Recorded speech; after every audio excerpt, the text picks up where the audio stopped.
ఇంకా బాప్తీసం తీసుకునే వాళ్ళు బాలకు దూరం ఉన్న వాళ్ళు ఎవరు ఉన్నట్లయితే దేవుడి యొక్క నెలలో మీకు ఒక అవకాశం ఇస్తున్నాడు. మరి ఆ విషయాన్ని మీరు గుర్తుపెట్టుకుని సిద్ధపడండి. ఎందుకంటే ఏది ఎలా ఉంటుందో మనకు తెలియదు. సిద్ధపాటు కలిగి మన నుండి బాప్తీసం దానిలో ఏకమైనప్పుడు, విశ్వాసం ద్వారా బాప్తీసం ద్వారా ఏకమైనప్పుడు ప్రభుడు అక్కడెక్కడో ఎప్పుడు వచ్చినా మనము ఆయన అక్కడ లెక్కబడతాం. ఓకే, గలతీ పత్రిక 6వ అధ్యాయము 12 నుంచి కొన్ని వచనాల వరకు ఉన్నటువంటి వాక్యాన్ని మనం క్లుప్తంగా ధ్యానం చేసుకుందాం. పౌలు భక్తుడు ఇక్కడ గలతీ సంఘానికి రాస్తున్నాడు. ఈ సంఘాలను పౌలు తన మొదటి సువార్త ప్రయాణంలో ప్రారంభించాడు. ప్రారంభించిన తర్వాత సువార్త ప్రకటించి చెప్పాను కదా, పౌలు యొక్క పిలుపు అపోస్తలిక పిలుపు, పౌలు యొక్క పిలుపు మిషనరీ పిలుపు. అంటే ఒక చోట ఉండి సంఘాన్ని స్థాపించి ఆ సంఘాన్ని నడిపించే పిలుపును పౌలుకి దేవుడి వల్ల మిషనరీ పిలుపు అంటే అర్థం ఏంటంటే ఒక చోట సంఘమును ప్రారంభించి మరొక స్థలానికి వెళ్లి సంఘాన్ని ప్రారంభించి అక్కడ ఆత్మను రక్షించేటువంటి పిలుపుని దేవుడు ఇచ్చాడు. మరి మొదటి సువార్త ప్రారంభంలో గలతీయ ప్రాంతానికి వెళ్లి ఆ ప్రాంతాల్లో లుకోనియా, ఇస్త్రా, ఈకోనియా, పంపులియా, బెర్గమ అనేటువంటి అనేక ప్రాంతాలకు వెళ్లి ప్రభు యొక్క వాక్య పరిచయం చేసి సువార్త ప్రకటించి ఆత్మను రక్షించి సంఘాన్ని కట్టాడు. ప్రియదేవులారా, మరి ఇప్పుడు చాలా కఠినం అనుకుంటున్నాం, అప్పుడు ఇంకెంత కఠినం మీరు ఆలోచించండి. అప్పుడు అవన్నీ కూడా దున్నబడని బీడు భూములు. ఇప్పుడు కనీసము యేసుక్రీస్తుని గుర్చిన కొంతమంది చెవుల్లో పడుతుంది. యేసుక్రీస్తు దేవుడు అనేటువంటి మాట అన్యులైనప్పటికీ కూడా, వారు క్రైస్తవేతరులు అయినప్పటికీ కూడా యేసుక్రీస్తు ఉన్నాడు, ఆయన దేవుడు అనేటువంటి మాట వారి యొక్క చెవుల పడుతుంది. కానీ పౌలు పరిచర్యకు వెళ్ళినప్పుడు అసలు యేసెవరో తెలియదు కదా, యేసెవరో తెలియదు. దున్నబడని బీడు భూములు. యేసుక్రీస్తు యొక్క వార్త దాని గురించి చెప్తాడు. పౌలు యొక్క ఉద్దేశ్యము పరిచయ పట్ల పౌలుకున్న తాత్పర్యం ఏంటో తెలుసా? 7 చూడండి ఒకసారి చదువుతాం. రోమాపత్రికలో ఉన్నటువంటి ఒక మాట మనం చదువుకొని ముందుకు వెళ్దాం. 15వ అధ్యాయము, రోమాపత్రిక 15వ అధ్యాయము 20వ వచనంలో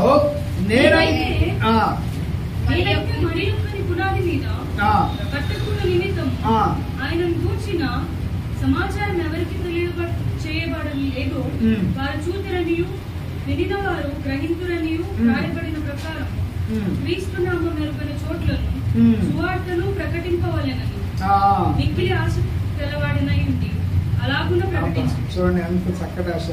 ఇప్పుడున్న అలాంటి సాగు ఇదే కావాలి. ఏంటి ఆశ చెప్పండి? ఏంటి ఆశ? ఏంటి తెలుసా?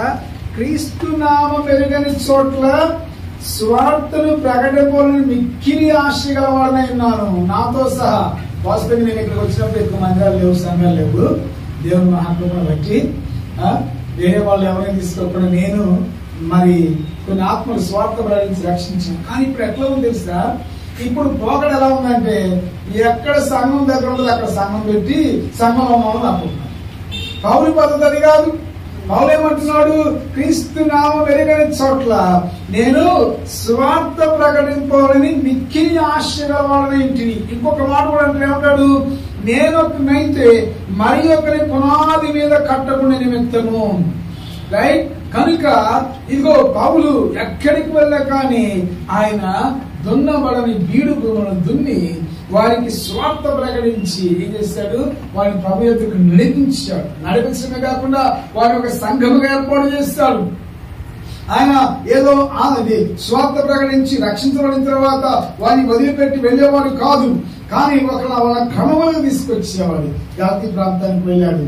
అలాగూ చేసిన తర్వాత చూడండి, అబద్ధ బోధకులు ఇప్పుడున్నారు, అప్పుడున్నారు.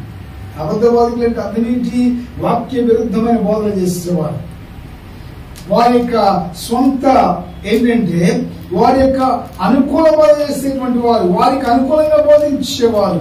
మరి వాళ్ళేం చేస్తే తెలుసా? ఆ దినాలలో పౌలుకున్నటువంటి ఆ యొక్క శత్రువులు ఎవరంటే ఆ దినాలలో ధర్మశాస్త్రాన్ని తూచా తప్పకుండా పాటించాలి అని చెప్పేటువంటి యూద మత ప్రవిష్టులు వారే పౌలుకి శత్రువులు.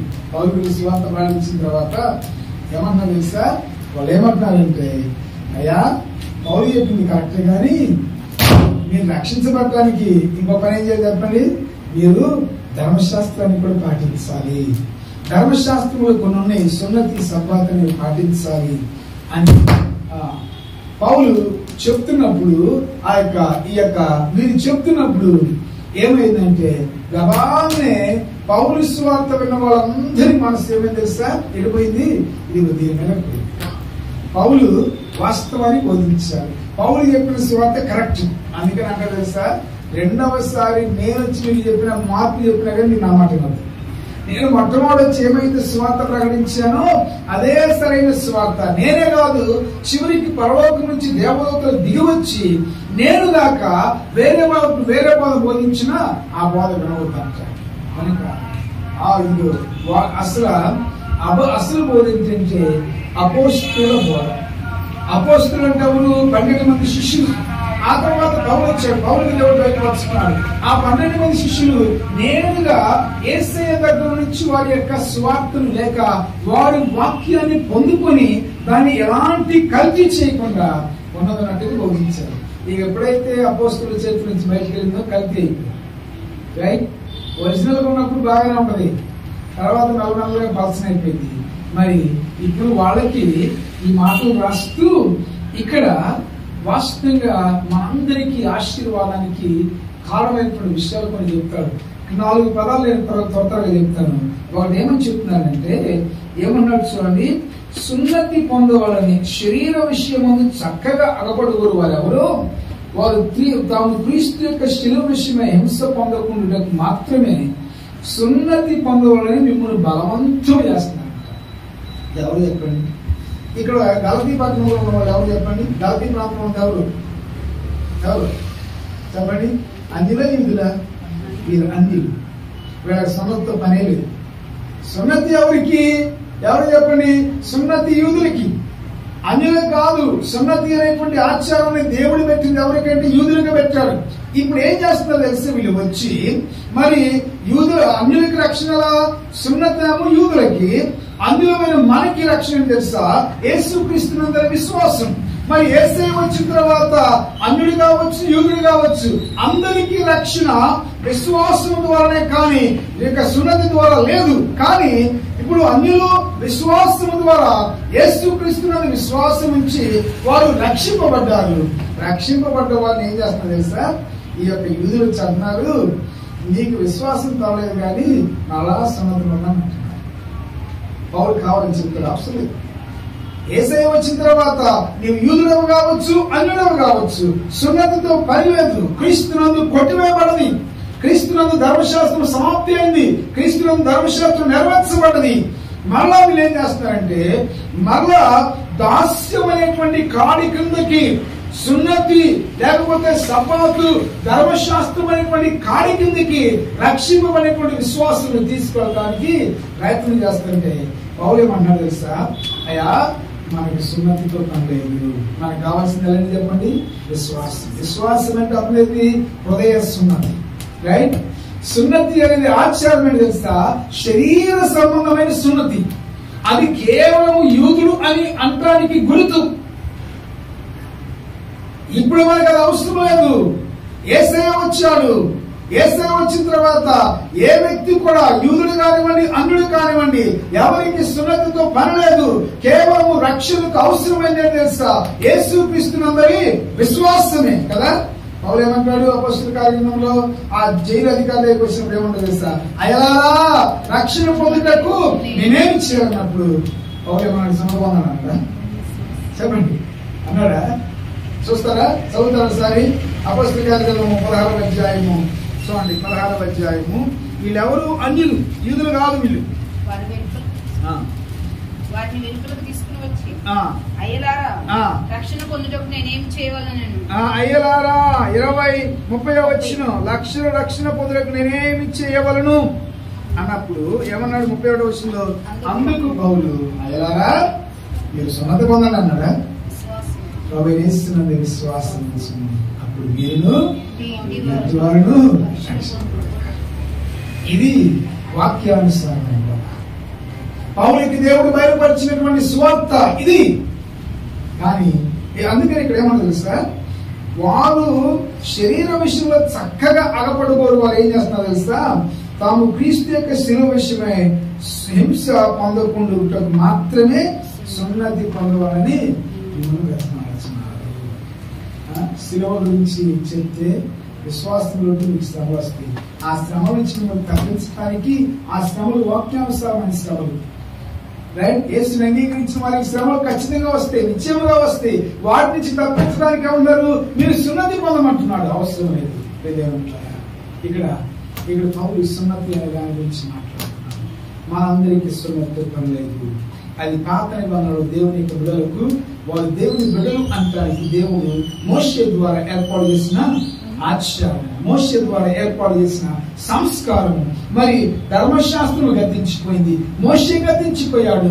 మరి యేసయ్య ధర్మశాస్త్రానికి బదులు కృప వచ్చింది, మోషేకి బదులు యేసయ్య వచ్చాడు. యేసయ్య వచ్చిన తర్వాత ఇక మనకు కావాల్సింది ఏం చెప్పండి, విశ్వాసం. అందుకని అంటాడు, అయ్యలారా విశ్వాసం ఉంచుడి, అప్పుడు వీరును మీ ఇంటి వారిను రక్షణ పొందుతాడు కదా. కనుక ఒకటి సున్నతి గురించి పౌలుడు మాట్లాడుతున్నాడు. అది మనకు అవసరమా, అనవసరం? చెప్పండి, అవసరం లేదు. ఎవరైనా కావచ్చు, క్రీస్తు వచ్చిన తర్వాత అది మనకి అవసరం లేదు.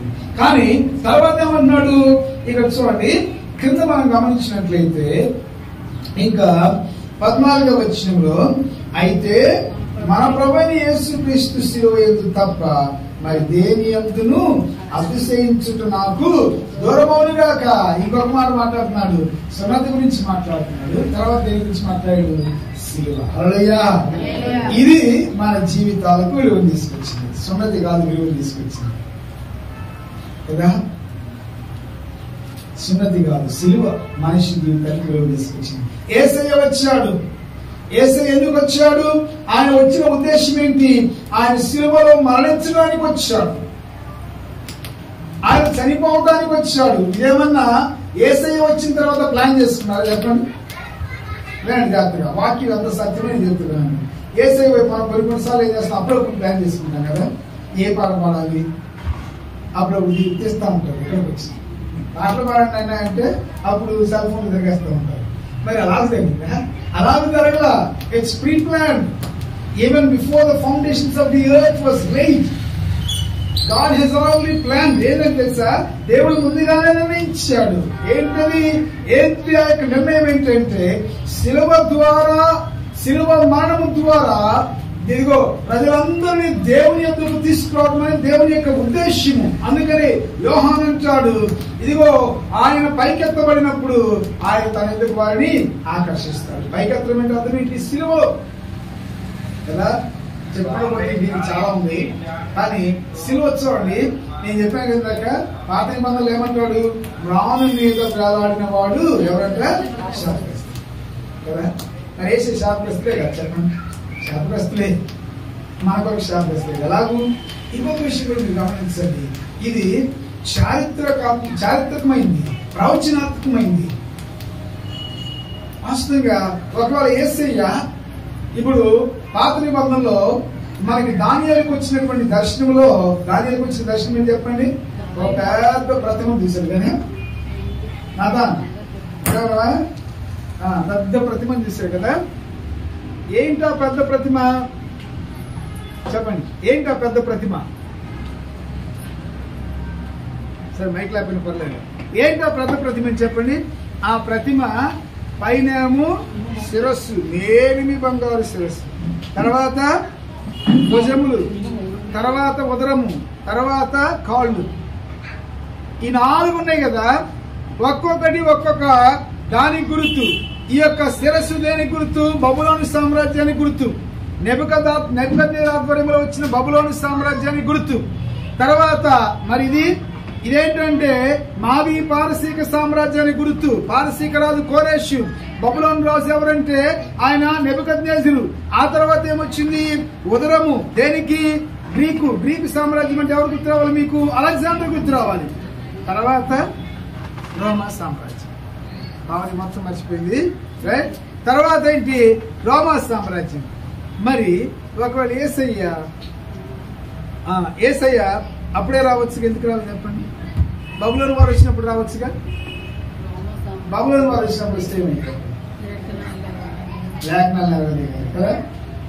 ఇంకా గ్రీకులు పరిపాలించినప్పుడు వస్తే ఏమైంది? నెరవేరాయి. బబులోను వారికి ముందు అశూరీయులు ఉన్నారు, వాళ్ళు వచ్చినప్పుడు వచ్చినట్లయితే ఏది లేఖనం నెరవేరేది కాదు. ఎందుకు రోమా కాలంలో యేసయ్యను దేవుడు పంపించే తెలుసా? రోమీలు మాత్రమే నేరస్తులకి శిలువ కదా, రోమీలు మాత్రమే. ఇంకా మిగతా టైంలో వచ్చినట్లయితే దేవుని యొక్క వాక్యం నిరర్ధకమయ్యేది, దేవుని యొక్క ప్రవచనం వ్యర్థమయ్యేది. అందుకని ఈ గలతీ పత్రికలోనే పౌలు అంటాడు, కాలము పరిపూర్ణమైనప్పుడు దేవుడు తన కుమారుని పంపిన వాక్యం సరస్తుంది. మరి ఇక్కడ చూడండి, ఆ శిలువ మరణము శాపగ్రస్తమైనది, శిలువ మరణము అవమానకరమైనది అయినప్పటికీ కూడా చూడండి, ఆ శిలువ అసలు శిలువ గుర్తు ఎప్పుడు వచ్చింది చెప్పడమ్మా? ఎప్పుడు వచ్చింది తెలుసా? అంతకుముందు శిలువ ఎక్కడ తెలుసా? ఎవరు తెలియదు. ఎప్పుడైతే యేసయ్య శిలువ ఎక్కాడో అప్పుడే శిలువ విలువ వచ్చింది. అప్పుడే ప్రపంచం అంతా కూడా శిలువ అంటే ఏంటో ప్రపంచం అంతరికి తెలియజేసిన వాడు ఎవరు? యేసయ్య. అంతకుముందు ఎవరు శిలువ? బహుశా మహా తెలిస్తే రోమిలకు తెలిసేమంతే, వారు సాక్షి విధించేవారు. కాబట్టి ప్రపంచమంతుడికి తెలియజేస్తుంది ఎవరు తెలుసా? యేసుక్రీస్తు మరణించాడు. అప్పుడు ప్రపంచ వ్యాప్తిగా శిలువకు గొప్ప పేరు వచ్చింది. పేరే కాదు, శిలువకు విలువ కూడా వచ్చింది. హల్లెలూయా, హల్లెలూయా. మరి ఎందుకు తెలుసా? యేసయ్య ఆ శిలువ ఎక్కాడు. ఇక్కడ ఏమంటున్నాడు తెలుసా? అందుకని పౌలు అంటున్నాడు, నేను దేని బట్టి అతిశయించును? సున్నతి బట్టి అతిశయించును. సున్నతి మోషే ధర్మశాస్త్రం, మోషే సంస్కారం అది అయిపోయింది. మోషే గతించిపోయాడు, ధర్మశాస్త్రం గతించిపోయింది. ఇప్పుడు దేని బట్టి నేను అతిశయిస్తాను తెలుసా? శిలువను బట్టి. ఎందుకు తెలుసా? ఎందుకు? ఆ శిలువ నా జీవితాన్ని మార్చింది. ఆ శిలువ దగ్గరికి ఎప్పుడైతే వచ్చానో ఏమని తెలుసా? ఆ శిలువలో యేసుని ఎప్పుడైతే చూచానో, పాత నిబంధనలో మీరు గమనించండి, ఆ చక్కటి పోలిక పెడతాడు యోహాను. అరణ్యములో మోషే సర్పము ఎలాగూ ఎత్తెనో విశ్వసించిన ప్రతి వాడు కూడా శిలువలో వేలాడుతున్న యేసు వైపు చూసినప్పుడు ఏమవుతుంది చెప్పండి? ఆ యేసు వైపు చూసినప్పుడు తనలో ఉన్నటువంటి పాపమైన విషం పోతుంది. మరి వారు అరణ్యంలో ఉన్నప్పుడు తాపకరమైన సర్పాలు వారిని కలిసినప్పుడు మోషే దగ్గరికి వస్తారు. అయ్యా మేము చచ్చిపోతున్నాం అన్నప్పుడు మోషే దేవుని దగ్గరికి వెళ్తాడు. ఇది వాళ్ళ తంతు, ఇది వాళ్ళ పద్ధతి. అప్పుడు అంటాడు, ఇదిగో ఇద్దరు సర్పాన్ని చేసి ఎత్తైన స్థలంలో వచ్చాడు. ఎవరైతే ఆ సర్పమును తేరి చూస్తారో, నిదానించి చూస్తారో ఏమంటారు? వాడు బ్రతుకుతారు. మరి ఆ పోలిక చక్కటి పోలిక. యోహాను యేసయ్య శిష్యులు యేసును ప్రేమించిన శిష్యుడు యోహాను చెప్తాడు, అరణ్యములో మోషే సర్పం ఎలాగూ ఎత్తెను. 3వ అధ్యాయము యోహాను సువార్త 3వ అధ్యాయము 14 చూడండి ఒకసారి. ఎన్నో విషయము? 14. అరణ్యములో మోషే సర్పమును ఎలాగూ ఎత్తెను, అలాగే విశ్వసించు ప్రతి వాడును ఆయన ద్వారా నిత్య జీవం. మరి ఇక్కడ దేని గురించి మాట్లాడుతున్నాడు? అక్కడ అరణ్యంలో సర్పం గురించి మాట్లాడుతున్నాడు. ఇక్కడ ఎత్తబడ్డది ఎవరు? శిలువలో ఎత్తబడ్డటువంటి యేసయ్య గురించి మాట్లాడుతున్నాడు. ఆ యొక్క శిలువను గురించి నేను అతిశయిస్తాను అంటాడు. సున్నతి వల్ల నాకేమీ ఉపయోగం లేదు, నా జీవితానికి రక్షణ రాలేదు, నా జీవితంలో మార్పు రాలేదు. కానీ శిలువలో వేలాడుతున్నటువంటి యేసయ్య, నా కొరకు తన విలువైన రక్తాన్ని చిందించినటువంటి యేసయ్యని ఎప్పుడైతే చూశానో ఏమో తెలుసా? నా జీవితంలో మార్పు వచ్చింది. మరి యేసయ్య ప్రకారం శిలువ వేయబడిన ముడివైపున దొంగ ఆ శిలువలో ఉన్న యేసయ్యని తీసినప్పుడు ఏమైంది? తనలో మార్పు కలిగింది కదా. ఏమంటాడు? తనలో మార్పు కలిగి ఒక ఆయనకి రాలేదులే, ఒక ఆయనకే వచ్చింది, ఇంకొక ఆయనకి రాలేదు. అందరూ రక్షించబడరు, అందరూ మారు, అందరూ వాక్యం ఉంటారు. పాస్టర్ చెప్పినట్లు ఇద్దరు ఉంటారు, ఏం చేస్తారు చెప్పండి? నాతాను గారు ఇద్దరు ఉంటారు, ఒకరు వాక్యం ఉంటారు, ఒకరు ఏదో ఆలోచిస్తారు. మరి రెండవ రాకడ ఎలా ఉంటుంది చెప్పండి? ఎలా ఉంటుందా? అక్షయ ఇద్దరు స్త్రీలు తిరగలు విసురుతూ ఉంటారు. ఎవరైతే సిద్ధపడ్డారో వాళ్ళు ఎంత పడతారో వాళ్ళు విడుదల. అందుకని మనం ఏ గుంపులో ఉండాలంటే వినేవారి గుంపులో ఉండాలి. రైట్? ఇక్కడ జాగ్రత్తగా గమనించినట్లయితే ఆ శిలువ, ఆ యొక్క దొంగ కుడివైపు ఉన్న దొంగ అంటాడు, తన తప్పు గ్రహించి, అయ్యా నన్ను నీ రాజ్యంలో చెప్పండి జ్ఞాపకం చేసుకో అంటాడు. ఈయన మాత్రం ఏమన్నా తెలుసా, నువ్వు నిన్ను కాపాడుకుని ఆయన నువ్వు కాపాడు మమ్మల్ని కూడా కాపాడు ఇష్టంగా మాట్లాడతాడు కదా, రైట్? అంటే యేసుని చేతవానిగా చేస్తున్నాడు. నువ్వు చేతైన వాడవైతే, నీకు సమర్థత ఉన్నట్లయితే, నీకు శక్తి ఉన్నట్లయితే నిన్ను కాపాడుతూ మమ్మల్ని కాపాడుకుంటున్నాడు. కానీ ఈ వ్యక్తి సిలువను చూసినప్పుడు, సిలువలో వేలాడుతున్న యేసుని చూసినప్పుడు అంటాడు, అరే మనకి ఇది సబబురా, మనకి ఇది తగింది, మనం దొంగలము, మనం నేరగాళ్ళము, ఈ వ్యక్తులు ఏమి నేరము, ఇదిగో ఈయన లోక పాపల కొరకు చనిపోతాడని చెప్పి ఎప్పుడైతే ఆ యేసయ్య సిలువను చూసి పశ్చాత్తాపడ్డాడు, ఆయనకు వెంటనే రక్షణ ఇచ్చింది. ఏమి నాతో కూడా అందుకని పౌలంటే ఆ సిలువ యందు నేను అతిశయిస్తున్నాను. ఎందుకు తెలుసా, సున్నతి నాకు నిత్య జీవాన్ని కలిగింది, నాకు నిత్య జీవాన్ని ఇచ్చింది, నాకు పాపక్షమాపణ ఇచ్చింది, నాకు రక్షణ ఇచ్చింది, నాకు స్వస్థతనిచ్చింది. యెషయా అంటాడు కదా, ఆయన పొందిన దెబ్బల చేత మనకు స్వస్థత, మన సమాధానార్థమైన శిక్ష అతని మీద పడెను అంటాడు. మన అతిక్రమ క్రియలను బట్టి అతడు నలుగుకొట్టబడిను అని వాక్యం సాధిస్తాడు. కనుక మనం దేని బట్టి అతిశయించాలి చెప్పండి, సిలువను బట్టి అతిశయించాలి, రైట్? సిలువ నల్ల వేసుకుంటాను బట్టి అతిశయించదు, సిలువ నల్ల వేసుకున్న ద్వారా రక్షణ రాదు, రైట్?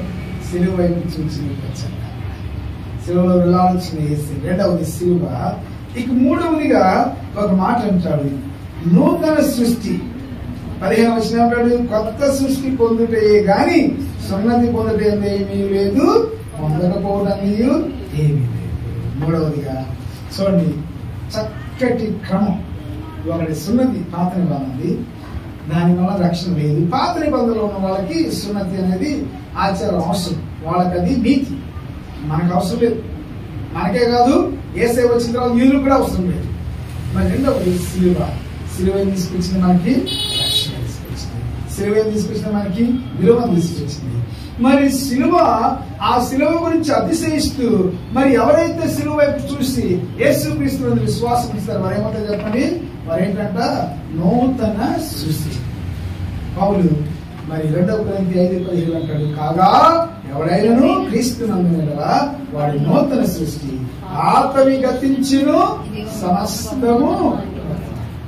మరి ఇప్పుడు మనం ఏం చెప్పండి, సిలువలో ఉన్న యేసుని చూసి ఆయన విశ్వాసించిన తర్వాత ఏంటి, వీఆర్ న్యూ క్రియేషన్ కదా. మనం ఏంటంటే నూతన సృష్టి, కొత్త వారిగా ఉండాలి.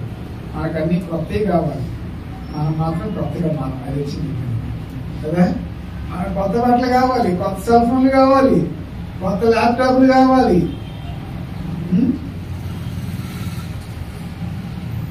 అన్ని కొత్తవి కావాలి. మరి కొత్త మనసు, నూతన మనసు ఉందా? కొత్త మనసు అంటే నూతన సృష్టి, కొత్త మనసు అంటే యేసయ్యలాగా మారాలి. మన పాత వాటిని వదిలిపెట్టు. ఎఫెసీ పత్రికలు చెప్పిన 2 అక్కడ కదా, నవీ ప్రాచీన స్వభావము నవీన స్వభావం. రక్షించబడతారు కూడా చాలా మంది పాత సృష్టిగానే ఉంటారు కదా, బూతులు తిడతానే ఉంటారు, అబద్ధాలు ఆడుతూనే ఉంటారు. ఇవన్నీ మంచిది. నూతన సృష్టి అవన్నీ వదులుకోవాలి కదా. అప్పుడు సుధీర్ కామెంట్ పెడతా ఉంటాడు, క్రైస్తవ జీవితం మనం తేలిక ఉంటాం కానీ చాలా కష్టం, చాలా కష్టం. ప్రభు కొరకు జీవించడం చాలా కష్టం. సాధు సందర్శనం ఏమంటే తెలుసా, ప్రభు కొరకు జీవించడం అంటే ప్రతిరోజు చనిపోతూ బ్రతకడం అని చెప్తారు. సాధు సందర్శకులు ఒకరోజు చచ్చిపోవడం, యేసయ్య కొరకు ఏమైనా వచ్చి మనం చంపేస్తాం, అది చాలా తేలిక, ఒకరోజు చంపేద్దాం. కానీ అసలు యేసు కొరకు జీవితం అంటే అర్థం ఏంటి తెలుసా, ప్రతిరోజు మనం చనిపోతూ బ్రతకాలి. అంటే అర్థం ఏంటి, నీ పాత జీవితానికి చచ్చిపోవాలి కదా, అబద్ధాలు తెచ్చుకోవాలి, అంతకుముందు నువ్వు చేసిన వాళ్ళన్నిటికీ నువ్వు చచ్చిపోతూ బ్రతకాలి. చాలా కష్టం. ఎవరన్నా గమాలే ఏమన్నా అన్నారనుకోండి, కొంతమందికి రోషం పొడుచుకుంటూ వచ్చింది, తగ్గించుకోవాలి. కష్టం తెలియదు. కొంతమంది ఏమంటారు తెలుసు, రక్షించబడిన తర్వాత నేను ఒక్కసారి వెనక్కి వెళ్ళాను అనుకో, ఏదన్నా నేను వెనకాల దానికి వేసి రక్షించుకుంది, వెనకాల దానికి వేసే శిలువలు నీ కొరకు చనిపోయింది, ఒకసారి ఏంటి నేను క్రైస్తవుని మర్చిపోతే నువ్వు అవుతాను ప్రవేగానే చెప్పాను కదా. అది కాదు భగవాన్ మనల్ని హింసించిన ఏం చేయాలి మనం భరించాలి. అది నూతన సృష్టి. అదే అంటాడు ఇదిగో ఎవరైనా క్రీస్తునందున వాడు నూతన సృష్టి, పాతవి గతించే నూతనంగా మారాలి. చూడండి ఎఫెసీ పత్రికలో పౌలు అనేటువంటి మాట ఒకసారి 4వ అధ్యాయం 34 వచ్చింది 22 కదండి. కావున మునుపటి ప్రవర్తన విషయంలోనైతే మోసకరమైన దురాశల వలన చెడిపోవు మీ ప్రాచీన స్వభావం వదులుకొని. చూడండి, కాబట్టి మునుపటి ప్రవర్తన విషయంలోనైతే మోసకరమైన దురాశలు చెడిపోవు మీ చెడిపోయేదని మీ ప్రాచీన స్వభావం వదులుకొని నీ చిత్తవృత్తి నూతన పరచబడిన వారై. నూతన పరచబడి కదా కొత్తగా మాట్లాడు. ఎంతమంది మాట్లాడుతున్నా కష్టమే. నేను రోజు అదే ప్రార్థన చేస్తాను, నేను నూతనంగా మాట్లాడుకోవడానికి. నీకు తప్పకుండా నేను ప్రార్థన చేస్తాను, నూతనంగా మాట్లాడడానికి ప్రయత్నం చేస్తాను. నీకు చెప్పి నేను కొత్తగా మాట్లాడిపోతే ఉపయోగించి కదా. 3వది తెలుసా, సున్నతి మనకు అవసరం లేదు. శిలువ మనకు పాప క్షమాపణ విలువ తెచ్చింది, రైట్? ఏసై చేసింది. మరి కొత్త సృష్టిగా మాట ఎవరి పని చెప్పండి? ఏసై మారుస్తాడా? ఏసై మాటకు లోబడితే మారుస్తాడు. అది నీ చేతిలో ఉంది, నువ్వు మారాలి. ఏసై ఏది వచ్చి ముందు పట్టుకుని చేయని చెప్పడం చేస్తాడా? అలాంటి వాడు కాదు. అలాంటి వాడైతే అవ్వ ఆ పండు పట్టుకుంటే ఎందుకు పట్టుకుని నేను పట్టుకొద్దాను కదా, ఎందుకు వస్తున్నాను అనేవాడు. అలాంటి వాడు కాదు. మన ఏసైలో మన దేవుని గొప్పతనం తెలుసా, మనకి స్వేచ్ఛనిచ్చాడు. He gave you the freedom.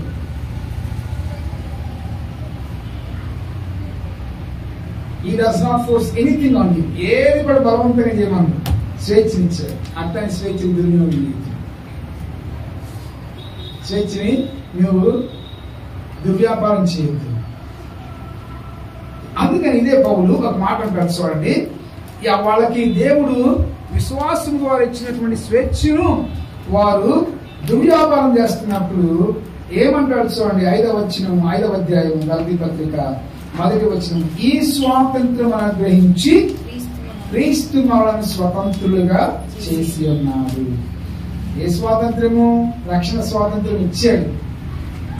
క్రీస్తు మనలను స్వతంత్రులుగా చేశాడు. కాబట్టి మీరు స్థిరముగా నిలిచి మరలా దాస్యమను కాడి కింద చిక్కుకోండి. దాస్యం అంటే ఇక్కడ ఏం తెలుసా? ధర్మశాస్త్రం అనే కాడి కింద కలగదు, సున్నత అనే కాడి కింద కలగదు, సబ్బాత్ అనే కాడి కింద కలగదు. విశ్వాసం ద్వారా మీకు దేవుడు స్వాతంత్రం ఇచ్చాడు. కానీ వెనకబోవద్దని చెప్తాను. ఒక మాట చెప్పాలంటే ఏంటి? మీరు వెనకబోవద్దు అని చెప్తున్నాడు. మనకు కూడా చెప్తున్నాడు. వాళ్ళు సున్నతి అనేది వాళ్ళ ఆచారం దానికి పోతున్నారు. మనం కూడా వెనకబోవద్దు. పోయిన వారం చెప్పాను కదా, ఎక్కడ ఆచారం మనకు గుర్తొస్తాయంటే పెళ్లి దగ్గర, చావుల దగ్గర. నిన్న మర్చిపోయి మా చిన్నాన్న చనిపోయాడు. చనిపోతే ఆయన పోయిన శనివారం చనిపోయాడు. నేను వెళ్ళలేకపోయాను. సరే, వాళ్ళు ఏం చెప్పారంటే శనివారము ఆదరణ కూడిక అని చెప్పారు. అంటే నేను అనుకున్నాను రేపు శనివారం అంటే. నిన్న నేను పరిగెత్తుకుంటూ వెళ్ళాను. నా డబ్బులు దానిగా నా ఇది ఏది టైం ఉందండి. సరే, వెళ్ళిన తర్వాత అక్కడికి వెళ్ళిన తర్వాత వాళ్ళు ఏం చెప్తున్నారు, శనివారం ఇందులో వచ్చింది పెట్టుకోకూడదు. తర్వాత మరి మంగళవారం పెట్టుకున్నామంటే అది 13వ తారీఖు 13వ రోజు వచ్చింది. కానీ అంటే బేసి సంఖ్య, సరి సంఖ్య ఉండకూడదు, బేసి సంఖ్య. 13వ తారీఖు మంగళవారం పెట్టుకోకూడదు. ఎవరు పెట్టింది? ఎవరు పెట్టి చచ్చిపోయిన ఆయన ఎప్పుడు చచ్చిపోయాడు. ఆయన రక్షించబడితే చేసే దగ్గరికి వెళ్తాడు, లేకపోతే ఎక్కడికి వెళ్తాడు? ఆయన చచ్చిపోయిన తర్వాత కూడా ఈ పద్ధతులు పెట్టి ఆయన చంపుతున్నాం కదా. అవసరమే. ఇప్పుడు మనం ఇవన్నీ చేయవలసిన పని లేదు. ఎందుకు చేస్తున్నామంటే ఆదరణ కూడికో జ్ఞాపకార్థ కూడిక పెట్టి అన్యులకు స్వార్థ వినిపించాలి. అది అసలు ఉద్దేశం. అంతేగాని అది ఇది అని ఏం చేస్తున్నామంటే చచ్చిపోయిన మళ్ళా జరుగుతుంది. నేను చెప్పాను, నాకు ఖాళీ లేదుగా, మా తమ్ముడు తప్పకుండా రావాలి, నాకు ఖాళీ లేదు అని నేను రాను. వాళ్ళకి చేరు వచ్చింది కదా. ఇలాంటి ఆచారాలు బట్టి ఏమవుతుంది సార్, కొంతమంది దేవుని ఎందుకు రావట్లేదు. వాళ్ళు ఎవరు? మా సొంత బాబాయే, రక్షించబడ్డ వాళ్ళే. పక్కన వాళ్ళు ఏంటంటే పెద్దలు ఏంటంటే అలా ఉండకూడదు, ఇలా ఉండకూడదు కదా. ఈ ఆచారం వల్ల మనం ఏం చేస్తున్నామంటే వెనక్కి వెళ్ళిపోతున్నాం. చివరిగా ఇంకొక మాట చాలా ఉంది కానీ సమయం లేదు చెప్పడానికి. కొత్త సృష్టి పొందుటే గాని సున్నతి పొందుటేది ఏమీ లేదు, పొందకపోవటం ఏమీ లేదు. ఈ పద్ధతి చొప్పున నడుచుకున్న వారందరికీ, ఏ పద్ధతి? కొత్త సృష్టిగా నడుచుకున్న వారందరికీ ఇంకొక మాట చెప్తాడు పౌలు. ఏమంటే తెలుసా? దేవుని ఇశ్రాయేలునకు సమాధానమును. ఇక్కడ ఒక చక్కటి మాట మాట్లాడు. ఏం చేస్తారు? దేవుని ఇశ్రాయేలు. ఎవరెక్కడ ఇశ్రాయేల్ అంటాం కదా, మనకు ఎవరు ఇశ్రాయేల్ దేశం వాళ్ళు గుర్తొస్తారు. ఇక్కడ దేవుని ఇశ్రాయేల్ అంటే పౌలు మాట్లాడేది ఎవరి గురించి అంటే వాళ్ళ గురించి కాదు, సున్నతిని అభ్యసించి ఆచరించి వాళ్ళ గురించి కాదు మాట్లాడేది పౌలు. దేవుని ఇశ్రాయేల్ అంటే విశ్వాసం ద్వారా రక్షించబడ్డారు మనం. విశ్వాసం ద్వారా రక్షించబడ్డ మనము, సున్నతి ద్వారా రక్షించబడ్డ వారి గురించి మాట్లాడట్లా. మరి ఎవరికి సమాధానము, ఎవరికి కృప అంటున్నాడు? ఎవరైతే యేసుక్రీస్తునందు విశ్వాసం ఉంచి ఆయన దేవుడు, ఆయన రక్షకుడని వారి హృదయమందు విశ్వసించి నోటితో ఒప్పుకుంటారు, ఏం తెలుసా? వారికి ఏంటంటే వారు దేవుని యొక్క ఇశ్రాయేలుగా పిలువబడతారు. ఎంత చక్కటి. నేను ఇక్కడ వచ్చిన తర్వాత ఈరోజు బాగా కదా ఏం చెప్పాలి ప్రభా అని ఆలోచిస్తున్నప్పుడు పొద్దున్నే కిరణ్ నాకు మెసేజ్ పెట్టాడు, సార్ అయ్యగారు ఈరోజు వాక్యం పెట్టండి అయ్యగారు అనగానే కూర్చొని రెడీ చేశారు. ఫస్ట్ సర్వీస్ ఎప్పుడు అవుతున్నాను, టైం చాలా. మరి ఎంతో చక్కటి క్రమం చూడండి. ఒకటి సున్నతి అంటే మనం పాటించి దాన్ని విడిచిపెట్టాలి, దాన్ని వదులుకోవాలి.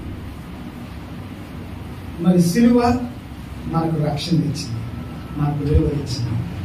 అందుకని సిలువ ఎందుకు రావటం అంటే యేసయ్య పాదాల దగ్గరకు రావాలి. యేసయ్య పాదాల దగ్గరికి వచ్చినప్పుడు ఇప్పుడు సిలువ గురించి చాలా తక్కువ మంది చెప్తున్నారు కదా. అందుకని పౌలు ఏమంటాడు? మొదటి ప్రతి 1:18 సిలువను గురించిన వార్త నశించుచున్న వారికి వెరితనము గాని రక్షింపబడుచున్న మనకు దేవుని శక్తి. దేవుని శక్తి కావాలంటే ఏం చేయాలి? సిలువ దగ్గర రావాలి కదా. వస్తున్నాను. దేవుని శక్తి ఎంత అద్భుతమైన మాట. The message of the cross is foolishness to those who are perishing, but to us who have been saved, it's the power of God. దేవుని యొక్క శక్తి. అయిపోయిందా? సిలువ అయిపోయింది కదా అనుకోవడం కాదు. యేసయ్య పాదాలు సిలువ వచ్చిన ప్రతిసారి పొందుకుంటాము దేవుని యొక్క శక్తిని. అలా పొందుకుంటే ఏం చేయాలి? నీవు ఎలా మారాలి చెప్పండి. ఎలా మారాలి? అది నూతన సృష్టిగా, వెరీ గుడ్, కొత్త సృష్టిగా మారాలి.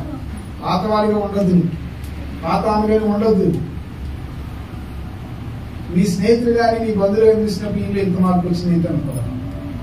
ఏం మార్పు లేకపోతే అరే వీళ్ళు మారిన తర్వాత కూడా మాలాగానే ఉన్నారు, వీళ్ళలో ప్రతి తేడా ఏం లేదనుకుంటారు. అలాగే మాలో ప్రజలు మార్పించాలి. అప్పుడు మాత్రమే you will become the Israel of God, God's Israel. అప్పుడే నీవు దేవుని యొక్క ఇశ్రాయేలుగా, రైట్? అంటే దేవుని యొక్క బిడ్డగా. అసలు ఇశ్రాయేల్ అంటే అర్థం ఏంటి చెప్పండి? ఎప్పుడు పెడతాడు ఇశ్రాయేల్ని? అదే ఎప్పుడు ఆది కాండం చెప్పండి. వాక్యం ముగిస్తున్నాను, మీరేం మళ్ళీ అయ్యగారు మాట. ఆది కాండంలో 32వ అధ్యాయం ఏమని తెలుసా? ఇక మీదట నీ పేరు యాకోబు అని కనపడదు కానీ ఇశ్రాయేలే. ఎందుకు చెప్పండి? ఈయన దేవునితో పోరాడాడు, మనుషులతో పోరాడాడు కదా. దేవునితో మనుషులతో పోరాడు. ఇశ్రాయేల్ అంటే దేవునితో పోరాడేవాడు. ఇశ్రాయేల్ అంటే దేవుని బంటు. ఇశ్రాయేల్ అంటే దేవుని యొక్క సేవకుడు. నీవు దేవుని యొక్క బంటుగా, దేవునితో పోరాడేవాడిగా, దేవుని యొక్క సేవకుడిగా, దేవుని చేతిలో మలచబడినటువంటి ఆత్మ సంబంధమైన వాడిగానే ఉండాలి. యాకోబుకి యాకోబు మోసగాడే. మీరు ఇశ్రాయేల్ దేశం ఏమంటారు తెలుసాడు? మనం ఏమంటాం? బాలగంగాధర తిలక్ ఒక మాట్లాడాడు కదా, ఇది స్వాతంత్రం నా జన్మ హక్కు అందాయనేనా కదా. వాళ్ళు అక్కడికి వెళ్తే ఇశ్రాయేల్ ఏమంటారు తెలుసా? Bishops is our birth right, అంటే మోసపుత్రం మా జన్మ హక్కు. ఎక్కడ చేసింది? యాకోబు గారి దగ్గర చేసింది. వాళ్ళు ఎట్లానే ఉన్నారు, మార్చబడాలి. మేము ఇస్రాయేల్ వెళ్ళినప్పుడు మరి వాళ్ళు ఎవరో తెలియదు కానీ నాకు మాతో ఒక పెద్ద పాస్టర్ గారు వచ్చారు. అక్కడ మేము అందరం వెళ్తుంటే ఆ పాస్టర్ గారు పరిగెత్తుకుంటూ వచ్చి ఆ పాస్టర్ గారు చేయకుండా $20 లాక్కెళ్ళిపోయాడు. మోసం. ఒకసారి నేనేదో పెద్ద ఘనకార్యం చేసినట్టు ఒక షోల్డర్ బ్యాగ్ ఒకటి రెండు కొన్నా. ఒకటో రెండో కొంటే అది ఎంత అంటే అప్పుడు $11 కొని నేను మామూలు ఎక్కువ మేము కొన్నాం. పాస్టర్ మీద అప్పిస్తారు. కొన్న తర్వాత బస్సులో ఇస్తారు. పాస్టర్ మీద నుంచి కొన్నాము. $2 పెట్టుకోండి. పాస్టర్ $10 మేము $5 కొన్నాము. $10 పెట్టి 10 షోల్డర్ బ్యాగ్లు కొన్నా. నేను $11 పెట్టి ఉండే కొన్నా.